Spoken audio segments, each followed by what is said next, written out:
Welcome to this Tutor to You Criminology video for WJEC Level 3 Criminology. In this video we're going to focus on Unit 2 Criminological Theories, looking at the variety of criminal acts. One of the key things that students need to know when looking at Unit 2 Criminological Theories is the wide range of criminal acts that are committed in society and how they are categorised under legal definitions of crime.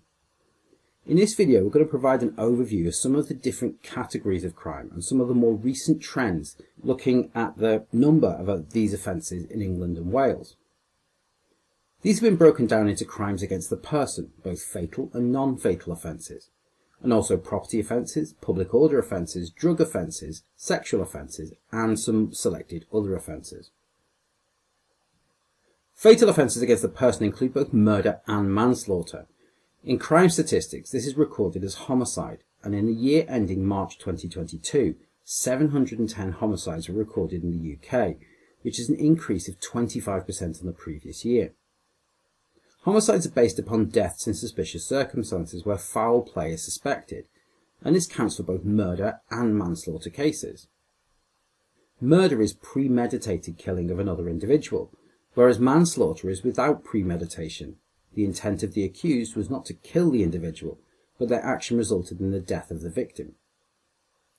Manslaughter usually carries a prison sentence of between 2 and 10 years, depending upon the charge, and this is broken down into voluntary and involuntary manslaughter.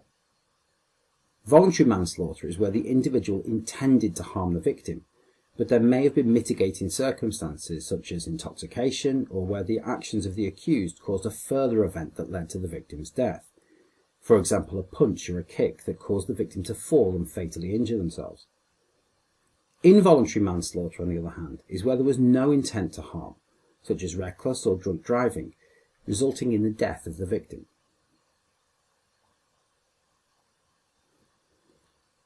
Non-fatal offences against the person include forms of violent assault, such as actual bodily harm, grievous bodily harm, and battery. This is measured through the Crime Survey of England and Wales, and there were estimated to be around 1.2 million assaults in England and Wales in 2021, with over half of those causing injury to the victim. This has declined in recent years from a peak of nearly 4.5 million assaults in 1994, although critics suggest that the recording of assaults is not always accurate. Many assaults, particularly minor assaults, are not always reported to the police. Hence why victim surveys such as the Crime Survey of England and Wales are used to estimate the number of assaults. Fear of retribution, knowing their attacker, and lack of confidence in the police to pursue the case are often cited reasons for not reporting non-fatal offences against the person.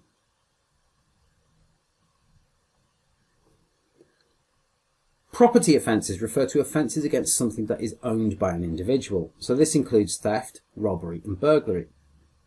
According to the Crime Survey of England and Wales, it's estimated that 3.3 million property offences were committed in the year ending March 2021, and this is a period that was impacted by COVID lockdowns, which saw a fall in these type of offences. However, this represented part of a long-term decline in property offences, with a steady decline from 11.2 million offences in 1995. Of the 3.3 million offences in 2021, around 900,000 were auto-related thefts, either cars being stolen or broken into, with just under 600,000 burglaries and a similar number of other household thefts. Sexual offences are hard to measure as there is a dark figure of sexual offences and domestic abuse, largely because victims do not always come forward.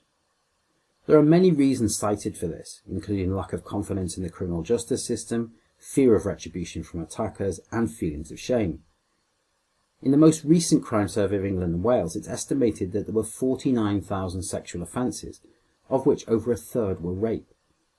This is a marked increase since 2010, where 11,000 sexual offences and 3,500 rapes were reported. One factor in the increase in reporting this is the Me Too campaign, that highlighted issues of sexual offences and encouraged people to come forward and seek prosecution of those that have abused them. Public order offences are commonplace and include many of the following offences. These breach the 1986 Public Order Act and carry varying penalties if found guilty. They include riot, violent disorder, affray, drunken disorderly behaviour, breach of the peace, fear or provocation of violence, unlawful protest, assaults on emergency workers, and inciting racial or religious hatred. This list is not exhaustive, and current legislation covers many other offences. Drug offences are usually categorised into possession of an illegal substance and possession with intent to supply an illegal substance. One of the issues that faces the criminal justice system is defining what is meant by intent to supply, as these charges carry more severe sentences, including a mandatory 7 years if found guilty 3 times of intending to supply illegal substances. Intent to supply relies upon additional evidence being found on the person being charged, such as large amounts of money, equipment for distributing drugs, the state of the drug, whether it's pure or whether it's packaged, in quantities for sale, and the variety of drugs that are found on the person. In 2020, there were 210,000 drug offences in the UK, but this is just the tip of the iceberg, with drug offences very much having a dark figure of crime. Other offences occur, most notably fraud and computer-based fraud, a cyber or an e-crime. In 2021, there were 5.1 million cases of fraud and 1.9 million cases of computer misuse, which demonstrates how crime has changed in the UK in the 21st century. Another form of crime is firearms and knife offences. Firearms offences are less common than knife crime, with 5,900 firearms offences in 2021 compared to 46,000 crimes where a knife or sharp instrument was used. Of these knife crimes, 16,000 robberies reported the use of knives or sharp instruments.